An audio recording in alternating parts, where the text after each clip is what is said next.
শেখ হাসিনা বলে দিয়েছেন তিনি দেশে ফিরবেন ডিসেম্বরের মধ্যে, কিন্তু সেই ডিসেম্বর এখনো তো বেশ কয়েক মাস, 4-5 মাস দূরে আছে। আর তিনি যখন ঠিক করেই ফেলেছেন যে তিনি দেশে ফিরবেনই, তাহলে কেন এই 4-5 মাস বিলম্ব? কেন তিনি এই বিলম্ব করে 5 মাস পরে কেন আসবেন? কেন আগস্টে নন, কেন সেপ্টেম্বরে নন? কারণ একটা কথা, প্রশ্নটা এই জন্যই আসে, তিনি যখন মনস্থির করে ফেলেছেন আসবেন, তখন কেন এই দেরি করাটা? এর কি কোনো কারণ আছে? আমরা এই বিষয়টা নিয়ে এখন আলোচনা করব। দেখুন, একটা কথা আছে সংস্কৃতে, শুভস্য শীঘ্রম অশুভস্য কালহরণম। অর্থাৎ যা শুভ কাজ সেই কাজটা দেরি করতে নেই, তাড়াতাড়ি করে নিতে হয়, শীঘ্র করে নিতে হয়। কিন্তু যে কাজটা অমঙ্গলের কাজ, সে কাজটা দেরি হোক, সেটা দেরি করেই করতে হয়। এই নিয়মে যদি এই কথাটাই যদি মানতে হয়, তাহলে এটাই বলার যে শেখ হাসিনা যখন ঠিক করেই ফেলেছেন তিনি দেশে ফিরবেন, তাহলে কেন 4-5 মাস পরে ডিসেম্বরে ফিরবেন? আমি বলেছি এই বিষয়টা নিয়ে এখনকার আলোচনা। দেখুন, শেখ হাসিনা কিন্তু একদম যাকে বলে দুধের রাজনীতিবিদ, তাই কিন্তু তিনি। দেখুন, 2024-এর 5ই আগস্ট তিনি দেশ ছেড়ে চলে আসতে বাধ্য হওয়ার পর তিনি সে বছর 15ই আগস্টে বঙ্গবন্ধুর মৃত্যু দিবসে, সেই দিবসে তিনি কিন্তু দেশের উদ্দেশ্যে, দেশের মানুষের উদ্দেশ্যে তিনি বার্তা পাঠিয়েছিলেন যে বঙ্গবন্ধুর স্মৃতি শহীদ দিবস সেটা যথাযোগ্য গুরুত্বের সঙ্গে, মর্যাদার সঙ্গে পালন করবার জন্যে দেশবাসীকে আহ্বান করেছিলেন।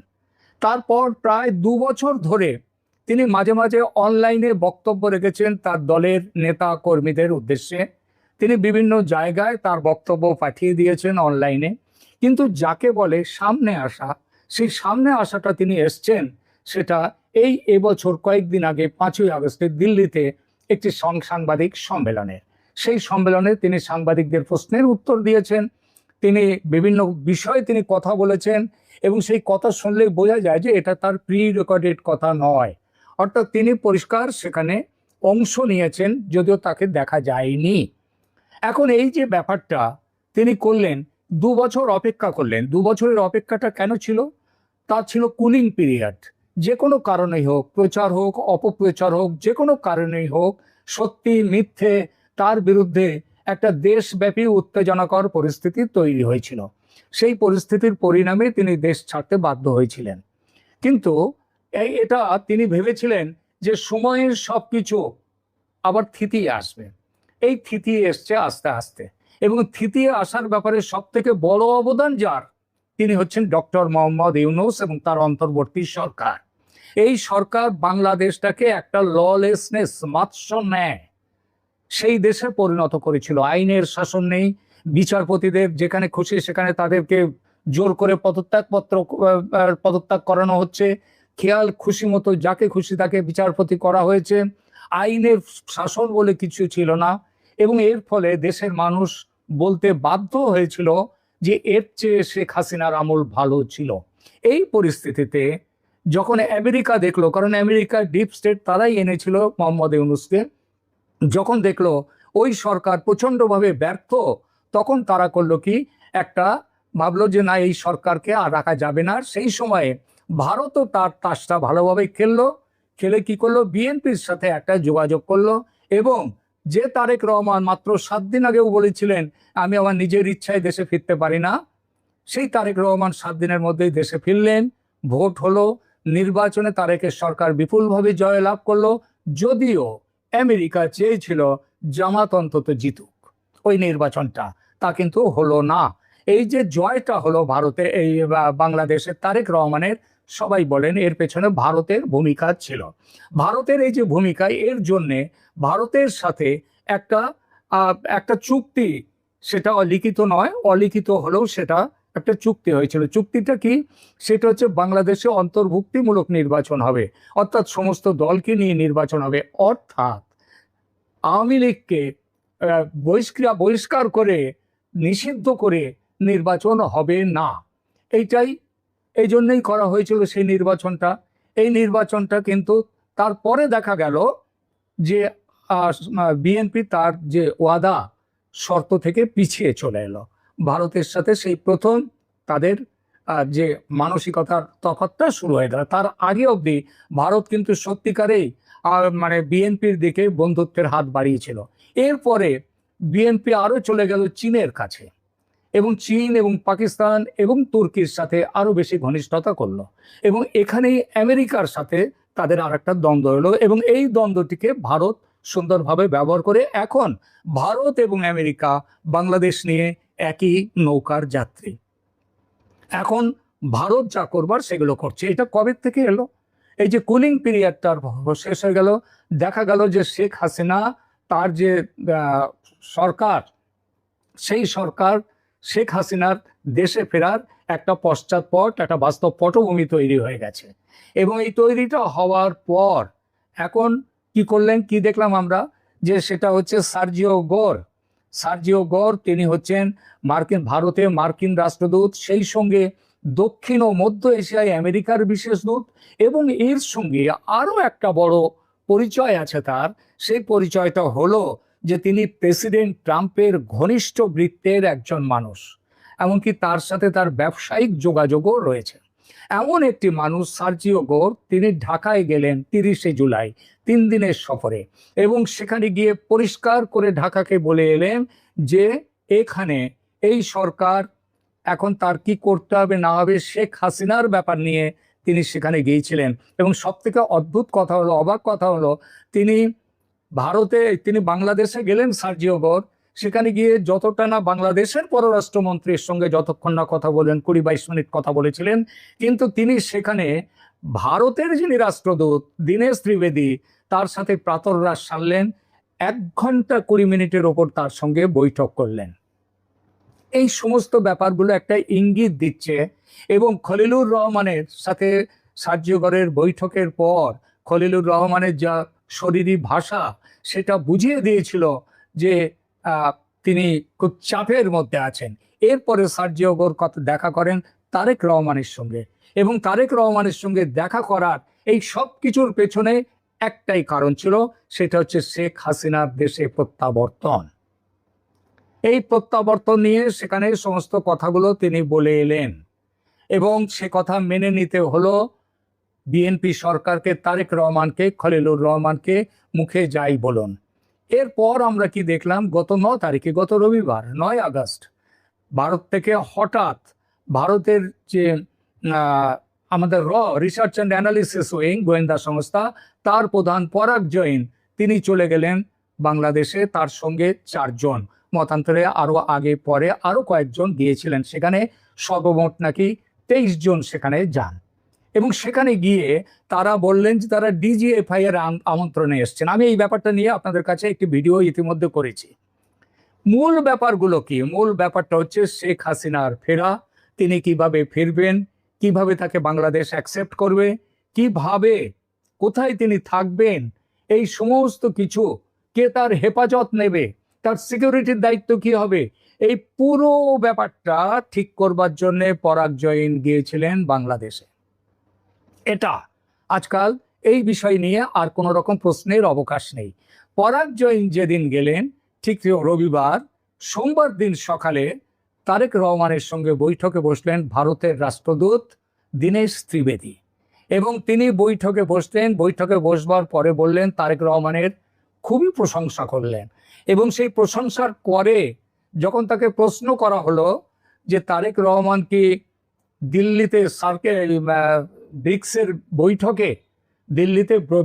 বৈঠকে কি তারেক রহমান আমন্ত্রিত হয়েছেন বিমস্টেকের চেয়ার হিসেবে, তো সেখানে কি তিনি আসছেন, তার উত্তরে দীনেশ ত্রিবেদী বললেন, ওই ধরি মাছ নাচুই পানি করে বলে গেলেন।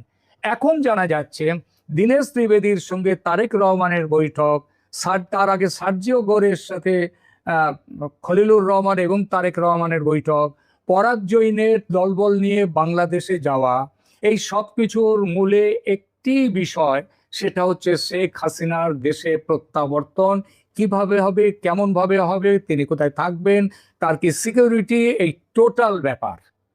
এবং এই ব্যাপারে আজকে বোঝা যাচ্ছে যে ভারত এবং আমেরিকা যেটা চায় সেটা স্পষ্ট করে বলে দিয়ে এসছে তারেক রহমান সরকারকে, এবং তারেক রহমান সরকার সেটা মেনে নিয়েছেন। এই অবস্থায় তারেক রহমান এইবার আসবেন, যেটা কথা হচ্ছে তারেক রহমান শুধু দুটো জিনিসের কথা চাইছেন। একটা হচ্ছে শেখ হাসিনা দেশে যে ফিরবেন, সেই ফেরার ব্যাপারে তাকে সব রকম সহযোগিতা এবং তার নিরাপত্তা সবকিছু নিশ্চিত করবে বাংলাদেশ সরকার। এটা যেমন ঠিক, তেমনি সাথে সাথে তিনি আরেকটা জিনিস তারেক রহমানের আসছে, সেটা হচ্ছে তিনি সবেমাত্র ক্ষমতায় বসেছেন, তাহলে কি তিনি তার পুরো টার্মটা যাতে তিনি চালাতে পারেন 5 বছর, সেই ব্যাপারটার একটা নিশ্চয়তা তিনি চাইছেন ভারতের কাছে। এবং এই ব্যাপারে কথা বলবার জন্য কয়েকদিনের মধ্যেই, এই আগস্টেই সেপ্টেম্বরের যেটা ব্রিক্স বৈঠক, সেখানে তারেক রহমান থাকবেন না, আসবেন না। কিন্তু তিনি ভারতে আসবেন নরেন্দ্র মোদীর সঙ্গে 1-to-1 কথা বলার জন্য সেই ব্রিক্স বৈঠকের আগে। ব্রিক্স বৈঠকে না আসার কারণ কি?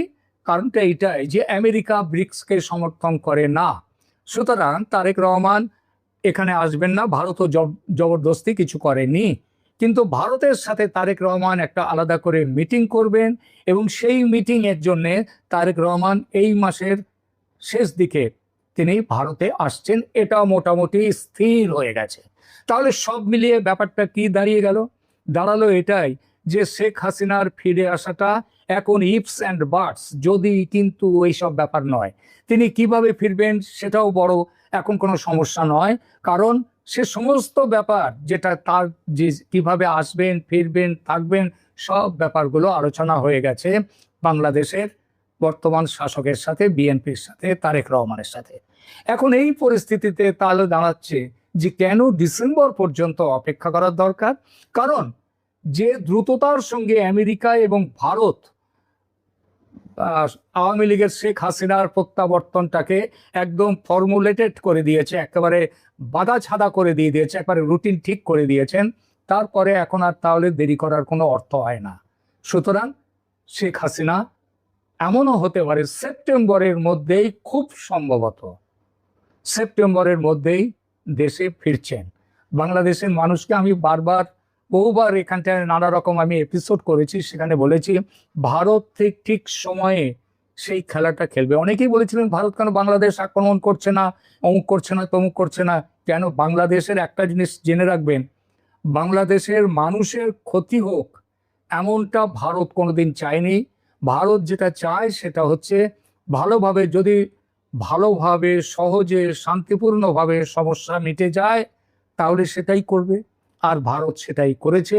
আমেরিকাও অনেক দিন, এটা আগে করা যেত কিন্তু করা যায়নি, কারণ আমেরিকা কিছুটা ভুল রকম ভাবনা চিন্তা করছিল।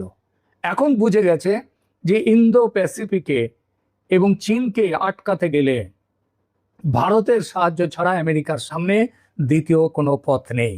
তার ফলে এখন ভারতের সাথে একযোগে আমেরিকা এগিয়ে আসছে। তার জন্যেই শেখ হাসিনার, ওই যে বললাম, শুভস্য শীঘ্রম অশুভস্য কালহরণম, তিনি আর কাল হরণ করবেন না, শীঘ্রই এই সেপ্টেম্বরেই বাংলাদেশে ঢাকায় ফিরবেন, এটা মোটামুটি নিশ্চিত। সুতরাং বাংলাদেশের মানুষ শেখ হাসিনার গুণমুগ্ধ, আওয়ামী লীগ কর্মীরা, সাধারণ মানুষ, আপনারা তৈরি থাকুন। শেখ হাসিনা এই সেপ্টেম্বরেই দেশে ফিরছেন, তাকে গ্র্যান্ড ওয়েলকাম দেওয়ার জন্যে আপনারা প্রস্তুত থাকুন। এই মুহূর্তে কথা বলতে চাই ওয়াশিংটন দিল্লির গোপন রূপরেখায় শেখ হাসিনার দণ্ড স্থগিত হচ্ছে। দক্ষিণ এশিয়ার ভূ রাজনীতিতে কি এক নজিরবিহীন ও অকল্পনীয় কূটনৈতিক খেলা শুরু হতে যাচ্ছে? যুক্তরাষ্ট্রের সবুজ সংকেত এবং ভারতের নিজস্ব জাতীয় নিরাপত্তার হিসেব নিকেশ, এই দুইয়ের মেলবন্ধনে কি বদলে যেতে চলেছে বাংলাদেশের রাজনৈতিক মানচিত্র? উত্তর পূর্ব ভারতের প্রখ্যাত গণমাধ্যম নর্থ ইস্ট নিউজে প্রকাশিত বাংলাদেশের সিনিয়র সাংবাদিক এনায়েত কবিরের এক চাঞ্চল্যকর প্রতিবেদনে এমন কিছু বিস্ফোরক দাবি উঠে এসেছে যা ঢাকা থেকে দিল্লি, ওয়াশিংটন থেকে বেইজিং সর্বত্র তৈরি করেছে তোলপাড়। দাবি করা হচ্ছে বাংলাদেশের সাবেক প্রধানমন্ত্রী শেখ হাসিনাকে পূর্ণ নিরাপত্তা এবং মর্যাদা দিয়ে দেশে ফিরে আনার জন্য যুক্তরাষ্ট্র ও ভারত একটি সমঝোতায় পৌঁছেছে। শুধু তাই নয়, তার বিরুদ্ধে থাকা মৃত্যুদণ্ড ও অন্যান্য দণ্ড অন্তত 1 বছরের জন্য স্থগিত রেখে রাজনৈতিক পুনর্বাসনের একটি প্রস্তাব বাংলাদেশ সরকারের কাছে পাঠানো হয়েছে। এই মুহূর্তের এই বিশেষ বিশ্লেষণে আমরা কেবল এই ঘটনার উপর ভিত্তি করে উত্তর পূর্ব ভারতের প্রকাশিত এই রিপোর্টের প্রতিটি খণ্ডচিত্র, গোপন গোয়েন্দা সফর, আন্তর্জাতিক চুক্তির সমীকরণ এবং ভূ রাজনৈতিক অক্ষের বিস্তারিত ব্যবচ্ছেদ করব। না টেনে পুরো ভিডিওটি দেখুন, কারণ এই একটি খবরের ভেতরে লুকিয়ে আছে পুরো দক্ষিণ এশিয়ার আগামী দিনের ভবিষ্যৎ। এনায়েত কবিরের করা নর্থ ইস্ট নিউজের প্রতিবেদনে কূটনৈতিক সূত্র উদ্ধৃত করে বলা হয়েছে, বিগত 2 সপ্তাহে মার্কিন ও ভারতীয় শীর্ষ কর্মকর্তারা বাংলাদেশ সরকারের অত্যন্ত উচ্চ পর্যায়ে, এমনকি খোদ প্রধানমন্ত্রী তারেক রহমানের কাছেও এই সংক্রান্ত প্রস্তাব পৌঁছে দিয়েছেন। তারা ঢাকার কাছে এই প্রক্রিয়ায় পূর্ণ সহযোগিতা চেয়েছেন। এই কূটনৈতিক তৎপরতার মূল ভিত্তি তৈরি হয়েছে গত 10 ও 11 আগস্ট ভারতের জাতীয় নিরাপত্তা উপদেষ্টা অজিত দোভাল এবং দক্ষিণ ও মধ্য এশিয়া বিষয়ক মার্কিন বিশেষ দূত সার্জিও গোরের মধ্যস্থতায় অনুষ্ঠিত কয়েকটি বৈঠক থেকে। এই বৈঠকে একটি নির্দিষ্ট ফর্মুলা নিয়ে আলোচনা হয়। সেই ফর্মুলা অনুযায়ী শেখ হাসিনার ব্যক্তিগত মর্যাদা ও নিরাপত্তা অক্ষুণ্ণ রেখে তার বাংলাদেশে ফেরার পথ সুগম করা হবে। শর্ত হিসেবে তার বিরুদ্ধে দেওয়া মৃত্যুদণ্ড সহ অন্যান্য সব সাজা অন্তত 1 বছরের জন্য স্থগিত করার প্রস্তাব রাখা হয়েছে। তবে এই আলোচনায় একটি বড় অমীমাংসিত অধ্যায় রয়ে গেছে, তা হলো আওয়ামী লীগের ওপর থেকে রাজনৈতিক কর্মকাণ্ডের নিষেধাজ্ঞা প্রত্যাহার করা হবে কিনা। প্রতিবেদনে দাবি করা হয়েছে, আওয়ামী লীগের ওপর থেকে এই নিষেধাজ্ঞা তোলার বিষয়ে এখনো কোনো চূড়ান্ত নিষ্পত্তি হয়নি। তবে আন্তর্জাতিক এই মধ্যস্থতা ক্ষমতাসীন বিএনপি এবং বর্তমানে নিষিদ্ধ ঘোষিত আওয়ামী লীগকে একটি অঘোষিত রাজনৈতিক পুনঃসমঝোতা বা প্রসেস অফ রিকনসিলিয়েশনের দিকে চালিত করছে। তাহলে প্রশ্ন ওঠে, হঠাৎ করে ওয়াশিংটন কেন দক্ষিণ এশিয়া ইস্যুতে আবার দিল্লির চোখ দিয়ে বিশ্ব রাজনীতিকে দেখতে শুরু করলো? কেনই বা আমেরিকা ও ভারত একসাথে এই পদক্ষেপে নামলো? প্রতিবেদনে এর পেছনের কারণ হিসেবে একটি অত্যন্ত সংবেদনশীল ভূ রাজনৈতিক অক্ষের কথা উল্লেখ করা হয়েছে। যুক্তরাষ্ট্র এবং ভারত উভয় দেশই মনে করছে, বাংলাদেশে কোনো গণতান্ত্রিক শাসন বহির্ভূত বা অগণতান্ত্রিক শক্তির উত্থান ঘটলে তা তাদের সামগ্রিক আঞ্চলিক নিরাপত্তা কৌশলের জন্য এক বিরাট হুমকি হয়ে দাঁড়াবে। আর এই আশঙ্কার মূল অনুঘটক হিসেবে কাজ করেছে সম্প্রতি তুরস্ক, পাকিস্তান এবং সৌদি আরবের মধ্যে সম্পাদিত একটি সামরিক সমঝোতা, যাকে প্রতিবেদনে মক্কা চুক্তি বলে অভিহিত করা হয়েছে। বলা হচ্ছে, এই মক্কা চুক্তি মূলত ন্যাটোর আদলে গঠিত একটি যৌথ প্রতিরক্ষা ব্যবস্থা, যেখানে নীতি নির্ধারণ করা হয়েছে 3টি দেশের যে কোনো একটির ওপর হামলা চালানো হলে তা 3 দেশের ওপরই হামলা হিসেবে গণ্য হবে। ভারতের প্রতিরক্ষা ও পররাষ্ট্র মন্ত্রণালয় এই মক্কা চুক্তিকে নিজেদের জাতীয় নিরাপত্তার জন্য সরাসরি সম্ভাব্য হুমকি হিসেবে দেখছে। আর এই চরম প্রেক্ষাপটেই অজিত দোভাল ও সার্জিও গোরের মধ্যে কূটনৈতিক আলাপ আলোচনা ত্বরান্বিত হয়েছে। ভারত ও যুক্তরাষ্ট্র চেয়েছে আঞ্চলিক ভারসাম্য যেন হাতছাড়া না হয়ে যায়। এই প্রেক্ষাপট তৈরির ঠিক পরপরই ঢাকায় ঘটে যায় এক চরম নাটকীয় ঘটনা। গত 9 এবং 10 আগস্ট ভারতের বহিরাগত গোয়েন্দা সংস্থা রয়ের প্রধান পরাগ জৈন একটি 4 সদস্যের উচ্চ পর্যায়ের প্রতিনিধি দল নিয়ে আকস্মিক ও গোপন সফরে ঢাকায় আসেন। বাংলাদেশের সামরিক গোয়েন্দা সংস্থা ডিজিএফআই এর আমন্ত্রণে এই সফরটি অনুষ্ঠিত হয়। পরাগ জৈনের সাথে থাকা প্রতিনিধি দলে ছিলেন অত্যন্ত প্রভাবশালী কর্মকর্তাগণ। এক অশ্বিন মুকুন্দ কোটনিস, তিনি ভারতীয় পুলিশ সার্ভিস আইপিএস এর একজন অভিজ্ঞ কর্মকর্তা, যার বাবা এমভি কোটনিস পূর্ব ভারতের গোয়েন্দা সংস্থায় শীর্ষ পদে দায়িত্ব পালন করেছেন। 2 রাহুল নেগি, 3 শৈবাল রায় চৌধুরী। ঢাকায় নেমে এই ভারতীয় গোয়েন্দা প্রতিনিধি দল বেশ কয়েকটি হাই প্রোফাইল বৈঠক করেন। তারা পৃথকভাবে বৈঠক করেন বাংলাদেশের স্বরাষ্ট্রমন্ত্রী সালাউদ্দিন আহমেদ এবং প্রধানমন্ত্রীর প্রতিরক্ষা উপদেষ্টা ব্রিগেডিয়ার জেনারেল অবসরপ্রাপ্ত ডক্টর AK-M শামসুল ইসলামের সাথে। এমনকি প্রতিনিধি দলের সদস্য শৈবাল রায় চৌধুরী স্বয়ং প্রধানমন্ত্রী তারেক রহমানের সাথেও সাক্ষাৎ করেন। এই সফরের সবচেয়ে কৌতূহলোদ্দীপক দিক হলো ঢাকায় আসা ঠিক আগেই প্রধান পরাগজন চীন সফর করেছিলেন। বেইজিং সফর শেষ করেই সরাসরি ঢাকায় আগমন এবং এর পরের গোপন বৈঠকগুলো নির্দেশ করে শেখ হাসিনার নিরাপত্তা ও প্রত্যাবর্তন ইস্যুতে এক বিশাল আন্তর্জাতিক ছক কষা হচ্ছে। ভারত শেখ হাসিনার প্রত্যাবর্তন ও নিরাপত্তার বিষয়টিকে সম্পূর্ণভাবে নিজেদের জাতীয় নিরাপত্তা স্বার্থের সাথে যুক্ত বলে মনে করে। প্রতিবেদনে বলা হয়েছে এই ইস্যুতে ভারতের সাউথ ব্লক কেবল ওয়াশিংটনের সাথেই নয়, বরং রাশিয়া এবং ইউরোপের বেশ কয়েকটি পরাশক্তি রাষ্ট্রের সাথেও সার্বক্ষণিক নিবিড় কূটনৈতিক যোগাযোগ বজায় রাখছে। এমনকি ভারতীয় এক কূটনৈতিক সূত্রের বরাত দিয়ে প্রতিবেদনে একটি বিস্ফোরক দাবি করা হয়েছে, চীন নাকি শেখ হাসিনার প্রত্যাবর্তন ও নিরাপত্তার বিষয়ে ভারতের এই কূটনৈতিক উদ্যোগকে সমর্থন জানিয়েছে। যদিও চীন বা ভারতের পক্ষ থেকে এই সমর্থনের গভীরতা ও রূপরেখা নিয়ে প্রকাশ্যে কোনো বক্তব্য দেওয়া হয়নি, তবে এটি স্পষ্ট যে শেখ হাসিনাকে ঘিরে বিশ্বের শীর্ষ শক্তিগুলোর মধ্যে একটি প্রচ্ছন্ন ঐক্যমত্য তৈরির চেষ্টা চলছে। এদিকে গত 5 অগস্ট নয়াদিল্লিতে আয়োজিত আন্তর্জাতিক সংবাদ সম্মেলনে শেখ হাসিনা প্রকাশ্যে বক্তব্য রাখেন এবং স্পষ্ট জানান তিনি আগামী ডিসেম্বরের মধ্যেই বাংলাদেশে ফিরে যাওয়ার আশা ব্যক্ত করছেন।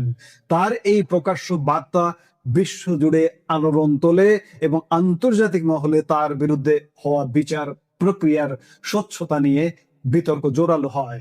উত্তর পূর্ব ভারতের প্রভাবশালী গণমাধ্যম নর্থ ইস্ট নিউজের এই প্রতিবেদন যদি সত্যি হয়, তবে এটি ঢাকা, দিল্লি এবং ওয়াশিংটন এই 3 দেশের জন্যই এক অভূতপূর্ব কূটনৈতিক পরীক্ষার সূচনা করেছে।